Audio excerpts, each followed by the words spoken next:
जय माता दी। इस वीडियो में मैं आप सबको 3 ऐसे योगों के बारे में बताऊंगा जिसके कारण इंसान को डिप्रेशन का शिकार होना पड़ता है। ज्योतिष के अनुसार कौन से ऐसे ग्रहों की पोजीशन होती है, कौन से ऐसे ग्रहों की अवस्था होती है जिसके कारण इंसान को बार बार डिप्रेशन होता है, बार बार टेंशनें होती है या जीवन में हालात ऐसे बनते हैं कि उसको डिप्रेशन का शिकार होना पड़ता है। तो ये सभी चीज़ों के बारे में आज हम डिस्कस करेंगे, इसलिए वीडियो के आखिर तक बने रहिए और हमारे चैनल को सब्सक्राइब करना ना भूलिए और इस वीडियो को ज़्यादा से ज़्यादा शेयर कर दीजिए ताकि ज़्यादा से ज़्यादा लोग इन उपायों को फ़ायदा उठा सके जो हम इस वीडियो में बताने जा रहे हैं। सबसे पहले योग की मैं बात करूँगा, केतु और बुध का मेल। जब भी 2 ग्रह इकट्ठे होते हैं तो उसको ज्योतिष में हम युति बोल देते हैं, केतु और बुध की युति। जन्म कुंडली में केतु और बुध जब भी इकट्ठे किसी खराब ग्रहों में जाकर के बैठ जाए, जैसे कि 8वें घर के अंदर, जहाँ पे ये योग बहुत बुरा फल देता है, जहाँ पर दोनों ही बहुत ज़्यादा अच्छे नहीं माने जाते, या किसी भी तरह से खराब अवस्था में हो, जैसे कि 12वें घर में भी अगर ये बैठ जाए तो 12वें घर में भी बुधदेव बहुत बुरा फल देते हैं, खास करके मेल की कुंडली के अंदर। हाँ, फीमेल की कुंडली में 12वें घर का बुध बहुत ज़्यादा बुरा नहीं करता, लेकिन ये डिपेंड करता है कि किस अवस्था में वो योग बन रहा है। अगर केतु बुध का मेल है तो दोनों ही आपस में दुश्मन माने गए हैं। तो ऐसे में ये हालात कैसे बनाते हैं केतु और बुध का मेल? जब भी केतु और बुध का मेल जन्म कुंडली में हो, ऐसा नहीं है कि जिसकी कुंडली में केतु और बुध का मेल है वो इंसान डिप्रेशन में जाएगा ही जाएगा। ये डिपेंड करता है कि ये मेल किन घरों के अंदर बन रहा है।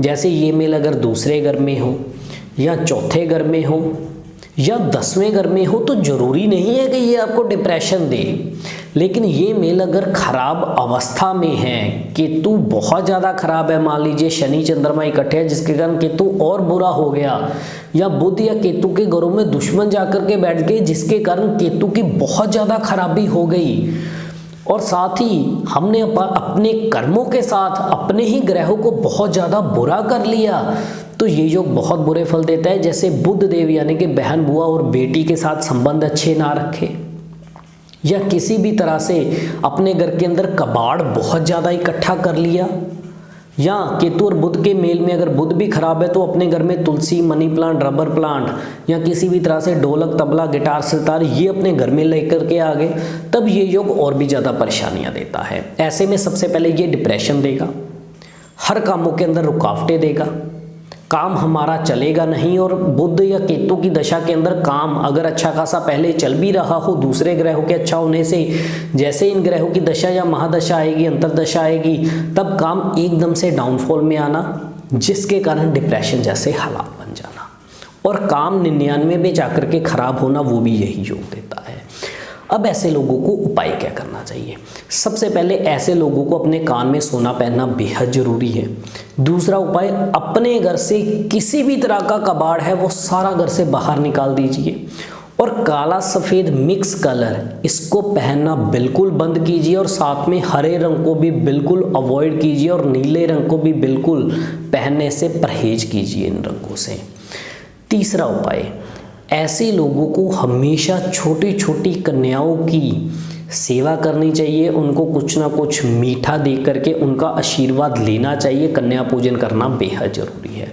और साथ ही अगर ये योग पहले घर में नहीं बन रहा, पहले घर को छोड़ के किसी भी घर में बन रहा है, तो ऐसे लोगों को अपने घर में कुत्ता जरूर पालना चाहिए, लेकिन ध्यान रखना चाहिए कुत्ते की पूंछ कटी हुई होनी चाहिए।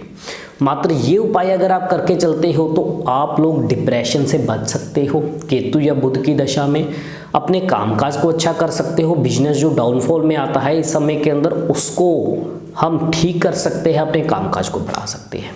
दूसरे योग की अब हम बात करेंगे। दूसरा योग है मंगल और बुध का टकराव, या मंगल, खराब मंगल की दृष्टि बुध के ऊपर। मान लीजिए कि मंगल देव 8वें घर में है, बुध 12वें घर में है। ज्योतिष का लो है कि 8वां घर 12वें को देखता है 25% की दृष्टि से। अब मंगल मान लिया 8वें घर के अंदर बहुत खराब होकर के बैठे हैं लॉ वाइज, और 12वें घर के बुध को जब भी देखेंगे तो ऐसे में इंसान डिप्रेशन का शिकार होता है, सुसाइड जैसे विचार उसके दिमाग में आना, काम धंधा ठप हो जाना, और कई बार ऐसे लोगों को डिप्रेशन की मेडिसिन या उसका ट्रीटमेंट भी लेना पड़ता है। ये तो मैंने एक योग के बारे में बात करी कि मंगल 8 है, बुध 12 है। इसी तरह से और भी बहुत सारे योग बन सकते हैं, जैसे कि मंगल 10वें घर में है, बुध 5वें घर में है, या मंगल 4थे घर के अंदर नीच का है, बुध 11वें घर में। तो इस तरह से अलग अलग लॉ भी बन सकते हैं, अलग अलग योग भी बन सकते हैं। तो जो भी योग बन रहा हो, जिस हिसाब से मंगल की चाहे वो टक्कर बुध को लग रही है, चाहे मंगल की दृष्टि पड़ रही है, तो उसके अनुसार उपाय होगा। इसमें बहुत सारी सिचुएशंस बन सकती है, तो इसका कोई मैं एक उपाय नहीं दूंगा, लेकिन हाँ कुछ सावधानियां जरूर दूंगा। ऐसे लोगों को लाल रंग से, और खास करके चमकीले लाल रंग से जो शाइनिंग वाला होता है, और हरे रंग से बिल्कुल परहेज रखना चाहिए। अपने घर से तुलसी, मनी प्लांट, रबर प्लांट या चौड़े पत्तों वाले पौधे घर में बिल्कुल नहीं लगाने चाहिए। और घर में किसी तरह का म्यूजिकल इंस्ट्रूमेंट, ढोलक, तबला, गिटार, सितार, इसको भी नहीं रखना चाहिए। घर में शंख भी नहीं रखना चाहिए। और शहद और सौंफ भी घर में उतनी ही होनी चाहिए जितनी उनकी ज़रूरत है हमें। बहुत ज़्यादा ये नहीं कि बहुत ज़्यादा स्टॉक में शहद या सौंफ ला करके हम घर में रख लें। इन चीज़ों का ध्यान रखिए, जरूर आपको रिलीफ मिलेगा। और कुंडली में अगर ये योग बन रहा है, इसके अनुसार उपाय कीजिए जिस घरों के अंदर है, बहुत फायदा होगा। तीसरे योग की, बहुत अहम योग की बात हम करेंगे, राहु और चंद्रमा का मेल। ये एक ऐसा मेल है, अगर ये कुंडली में इकट्ठे कहीं भी बैठ जाए, राहु और चंद्रमा की युति हो जाए, तो कुंडली में बुध कहीं भी बैठा हो, चाहे छठे घर में उच्च का बैठा है, चाहे किसी भी अच्छे घर के अंदर बैठा है, वह कभी भी अच्छा फल नहीं देगा। राहु और चंद्रमा के मिलने से बुध खराब होता है। और ये योग बन रहा हो, बुध की दशा आ जाए, राहु या चंद्रमा की दशा आ जाए, तो राहु के चंद्र के मिलने से चंद्रमा यानी कि हमारा मन और बुध हमारा दिमाग, दोनों ही जब खराब हो जाए, दोनों ही हमारे कंट्रोल में ना रहे, जरा सी मुसीबत आने में, खास करके इस समय के अंदर रुपए पैसे के नुकसान, रुपए पैसे की तरफ से दिक्कतें रहना, पैसे के नुकसान होना, काम धंधा चलना पाना, पेमेंटें फंसना, खराब होना, अटकना, घर में छोटी छोटी बातों पर क्लेश रहना, माँ की सेहत खराब रहना, ये सारी खराबियाँ देता है अगर राहु चंद्रमा का मेल खराब अवस्था में हो। और बुध भी खराब अवस्था में, खराब घरों में आ जाए और खराब हो जाए, तो ऐसे में, और ऐसे में बुध खराब होगा भी, तो ऐसे में ये सारी परेशानियां इंसान के जीवन के अंदर आती है। इंसान को लगता है कि दुखों का भूचाल ही टूट पड़ा है।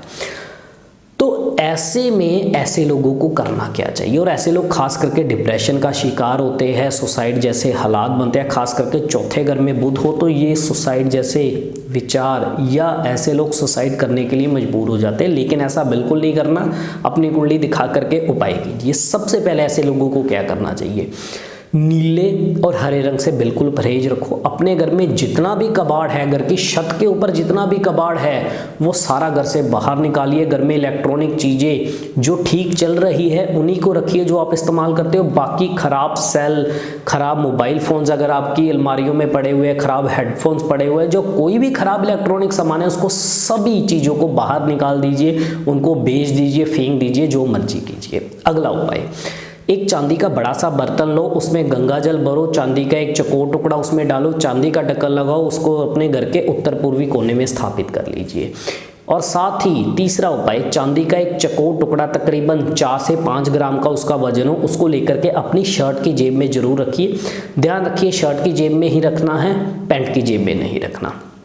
अगला उपाय, ऐसे लोगों को साथ ही बुध से संबंधित चीज़ें, जैसे कि अभी पहले भी हमने पिछले उपाय में भी बात करी, किसी भी तरह का ढोलक, तबला, गिटार, सितार, चौड़े पत्तों वाले पौधे, मनी प्लांट, रबर प्लांट, ये सभी चीज़ों को घर में बिल्कुल भी नहीं रखना चाहिए।